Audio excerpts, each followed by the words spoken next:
Hi, எல்லோரும் எப்படி இருக்கீங்க? வாங்க பேசலாம். யூடியூப் சேனல் மாலா செந்தில்குமார் பேசுகிறேங்க. இப்போது ஒருத்தவங்க நிறைய நாய் வளர்த்துருக்காங்க. அந்த நாய் அவ்வளோ அருமையாக வளர்க்குறாங்க. அது ஒரு ஜீவன். ஆனால் அந்த நாய்க்கு சாப்பாடு ஆடு வெட்டி போடுறாங்க. இப்போ சொல்லுங்கள், எது கருணை? ஸோ நம்ம ஒரு ஜீவன் மேலே கருணை காட்டுறது அப்படிங்கிறது இன்னொரு ஜீவனை வதைக்கும் போது அது சரியாக போகுமானா போகாது. நமக்கு தெரிஞ்ச அளவுக்கு கருணை காட்டும். நம்ம ஒரு விஷயத்தை செய்கிறோம், அது யாருக்கு வேணால் செய்யலாம். மனுஷங்களுக்கு செய்யலாம், மிருகங்களுக்கு செய்யலாம்.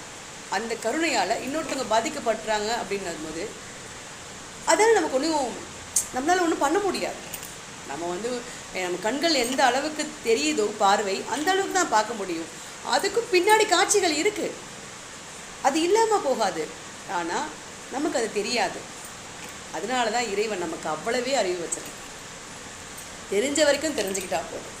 கருணை அப்படிங்கிறது, நீங்கள் ஒருத்தவங்க சாப்பாடு போடுங்க, அந்த சாப்பாடை சாப்பிட்டு அவர் போய் குறை சொன்னாலும் சரி, அவர் மற்றவங்ககிட்ட போய் இல்லை இவங்க வீட்டு சாப்பாடே நல்லா இல்லை அப்படின்னு சொன்னாலும் அதை பற்றி நீங்கள் கவலைப்படாதீங்க. நீங்கள் உங்களுடைய கருணையை எப்படி காட்டுறீங்களோ அப்படி காட்டுங்க. அதை அந்த மனிதரோ அந்த மிருகமோ புரிஞ்சுக்காட்டாலும் உங்களுக்குன்னு ஒருத்தர் இருக்கான், அவன் புரிஞ்சுப்பான்.